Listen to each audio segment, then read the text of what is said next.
What's up, nerds? It's Pat from the Nerds You're Looking For podcast, and in this video, I want to talk about the big Call of Duty Black Ops 4 news that was announced last week. So it was kind of the worst kept secret in the gaming community that Black Ops 4 was going to be the next Call of Duty game.2But other than that, we didn't really have a ton of concrete details, and we finally got some last week. And there was two really important things that I want to talk about that were finally announced last week. Now, both of these topics are kind of big in the gaming community in general that probably deserve their own videos in the future, where I'm kind of talking about in general terms.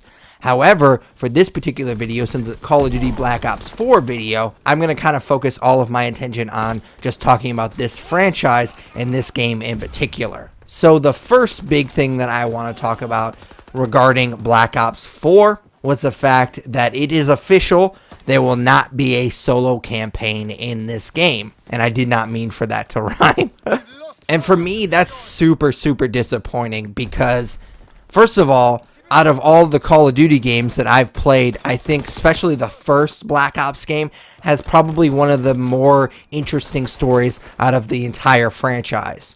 Second, for me, it just kind of feels weird to think about one of these games, like one of these big AAA titles, not having a solo campaign. Just kind of feels to me like you're getting kind of half of a game. I talked about this on the podcast, and I'm sure I brought it up in one of my videos. When I got Star Wars Battlefront, the one that came out a few years ago, it just felt weird. It felt like half of a game. Now, the multiplayer in that game was shit anyways, so I barely played that game to begin with. But the fact that I didn't have that solo campaign to kind of fall back on was very disappointing for me, because if you guys don't know, I'm about to become 31 in a few weeks, actually. My birthday's June 9th, and I'll be 31. So a lot of my gaming buddies, we're all married and we have kids. Well, I don't have a kid, but they have kids. A couple of them have multiple kids.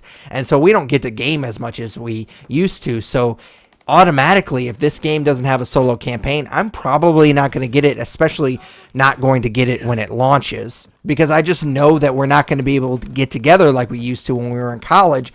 So why would I get a game that I know I can't play very often? I know that I can play it with strangers, but that's just not as fun. So I want something that I can kind of fall back on, and I don't have that if there's not a solo campaign. But the reason I'm not super upset about this news is because it kind of makes sense for this franchise, Black Ops, to not have a solo campaign, because for you nerds out there that aren't aware, the Black Ops community is really hardcore. They still have a really huge core audience that still plays this game online. Like, Black Ops 2 is this huge community.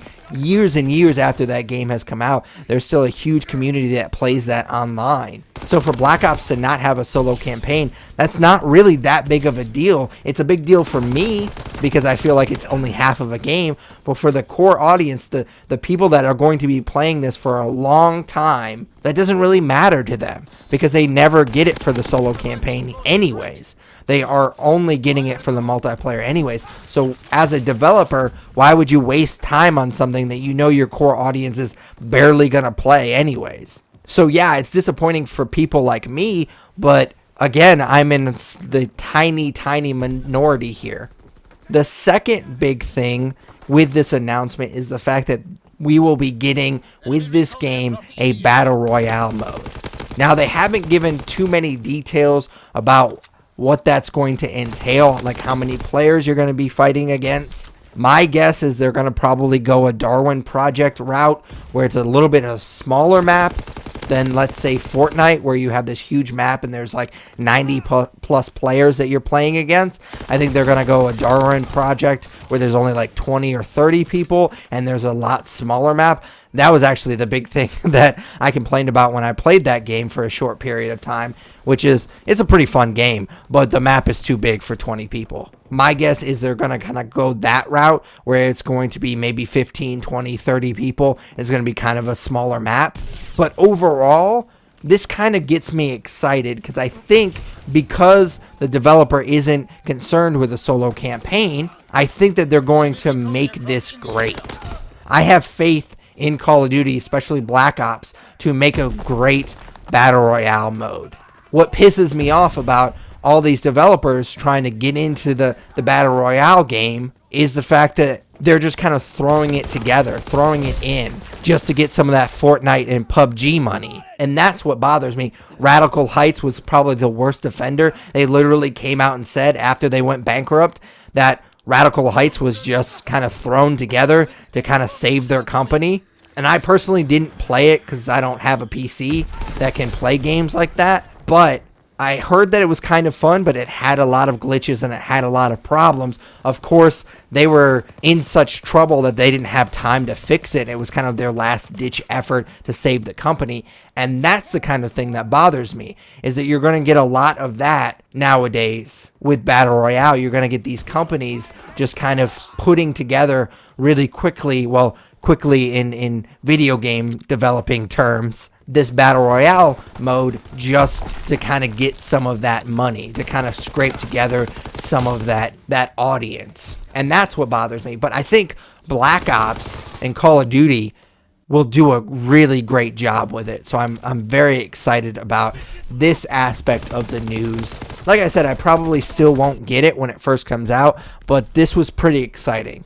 But as always, that's just my humble opinion. If you nerds have a different opinion or there was something else that they announced that I didn't talk about, definitely leave it in the comments below. If you haven't already, I'd really appreciate if you hit that subscribe button. That makes me feel so great when those numbers go up, so definitely do that. If you do hit subscribe, definitely ding that bell. That way you get notifications anytime we post any one of these news reaction videos. I'm currently doing a walkthrough of Far Cry 5 where I'm trying to 100% it, so it's going to take a while. Those videos are very fun, and I haven't streamed in a while, but I am planning on kind of looking at my schedule and maybe starting streaming a Fortnite again next week. I've been putting a lot of time into that game. I kind of was only casually streaming that game, and I realized that nobody wants to watch that. If I'm garbage at this game that's been out for forever, it seems like, and people are really getting into this game, nobody wants to see a turd out there streaming this game. So I've been trying to put a lot of time into that game, and I've gotten a lot better. I'm not good at this point, so I'm gonna probably give it another week before I start streaming, but I'm definitely excited about that. So if you hit that bell button, you'll get notifications anytime we post any type of video and when I finally start streaming again. And as always, I will put all the links to everything else, including the podcast, The Nerd You're Looking For, also our Facebook, Twitter, Instagram, all that good stuff in the video description below. For Patrick Kuhn, I am The Nerd You're Looking For. Take it easy, guys.